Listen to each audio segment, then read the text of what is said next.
Potentially, psychedelic drugs could be for psychology what the telescope became for the science of astronomy. In the right set and setting, with the right kind of psychotherapy support or religious support or whatever the context of the support is, and most importantly what the person's intention is when they take it. If they're an addict or an alcoholic, they can take ayahuasca, they can take peyote, they can take these substances, and it will definitely help them to get over that. And in the case of something like ibogaine, it's even more specific. I mean, there's other things going on with ibogaine that might interrupt the addiction syndrome on the physical level. For many people, actually, who were alcoholics and things like that, many have been cured by their use of psychedelics. So in some ways, it's the opposite of addiction. Entheogens actually are almost the opposite of an addicting drug, in that sometimes a person will only take an entheogen once and have a very powerful experience and actually be freed from some other addictions or habits that he or she might have. And in fact, in some ibogaine research, an African drug called ibogaine, people are being taken off of heroin and alcohol with some good success where other methods have failed.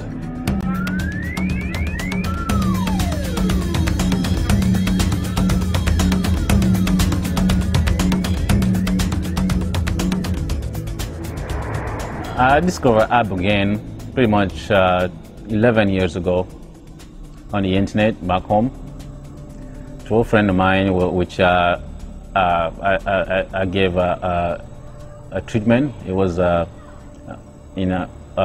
heroin. He was heroin addicted, so I treat him with the root, because I never use ibogaine for detox. No, I always use straight root. So when he went back to his country, that's how he learned about ibogaine, and he sent me an email. I'm like, whoa, oh, that's very interesting. So ibogaine is an extraction from iboga. So you take the root itself, you do the extraction, and it became the first like a total alkaloid. Ibogaine is very effective at treating certain kinds of addiction, opiates, methamphetamines, cocaine, and alcohol. Ibogaine has 5 different therapies that we basically became aware in their use. One is an initiatory aspect, which is the psychospiritual, where you get into the deepening dreaming aspects, but you have no active addiction in the body. The second is for physical healing, things like herpes, asthma, lung problems, blocked energies in the system, scar tissue. Then there's also a mental treatment for disabilities around depression, post-traumatic stress disorder, traumas, sexual abuse. Then there's a reset therapy that we do with alcohol, cocaine, and methamphetamine. We separate that because those substances need to be out of the body for 24 to 72 hours prior to treatment. And then there's opiate. And in opiate detox, we can begin 12 hours after last administering of an opiate, and within 45 minutes it will completely control any symptoms of withdrawals.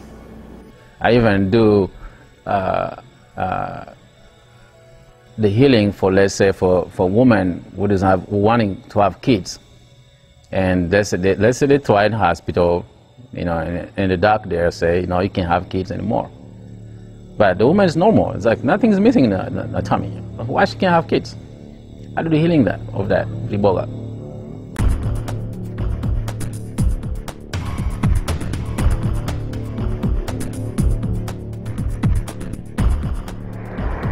Something that's been discovered recently by Dr. Deborah Mash and others is that there is a new neurotransmitter created in the brain after taking ibogaine called noribogaine, and it can stay in your system for up to 4 months, and that's the substance that they theorize is continually working on your psyche to make that reduction of cravings stay in place, so that over the long term, you have time to break out of that cycle of addiction and become a new person.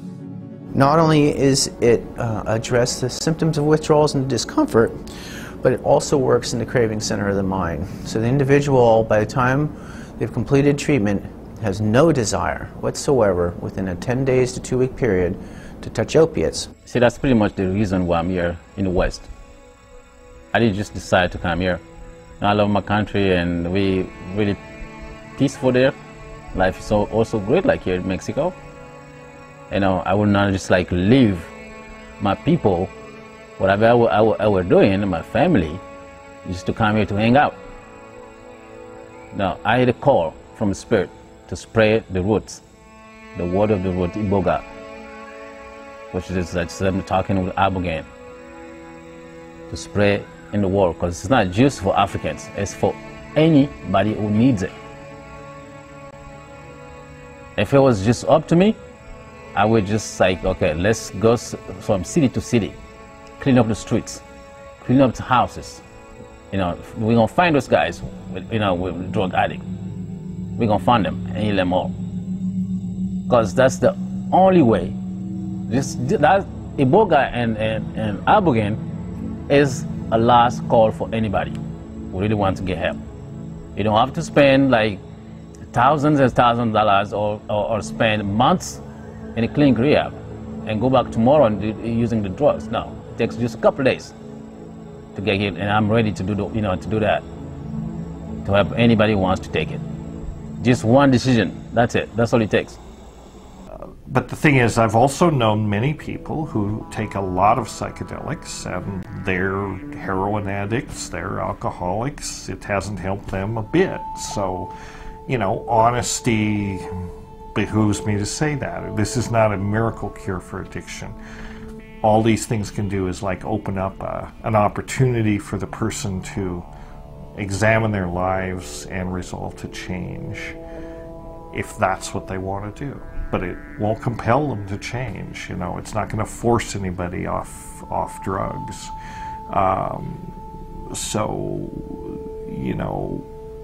It's like a lot of other techniques for treating addiction, talk therapy or whatever.